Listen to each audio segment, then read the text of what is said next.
Your air conditioner makes water when it cools the air, and that water is supposed to flow away through a drain line. If that line gets clogged with slime, dirt, dust, or tiny bits of mold, the water backs up instead of draining out. Many systems have a safety switch that senses the backup and turns the unit off so the water does not spill into your home. That means the clog may not seem like a big problem at first, but it can stop the whole system from working. One thing many people do not know is that a drain line can clog even when the air filter looks clean, because algae can grow inside the wet pipe where you cannot see it. You can often prevent trouble by checking for standing water near the indoor unit and keeping the area around it clean and dry. If you notice the unit shutting off and coming back on after a while, that can be a clue that the drain is backing up and tripping the safety switch.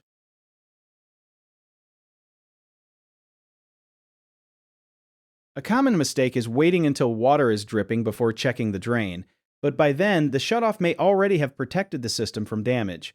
A quick tip is to look for a full drain pan or wet spots near the air handler. Another mistake is thinking the drain line only matters in hot weather, when it actually matters every time the system runs. A simple fix is to have the line flushed on a regular schedule. People also miss the fact that a clogged drain can look like a cooling problem even when the compressor is fine, so if the air stops and the thermostat still seems normal, the drain is a smart place to check first. If you need help with a project, search for trusted, affordable local contractors at www.bighomeprojects.com.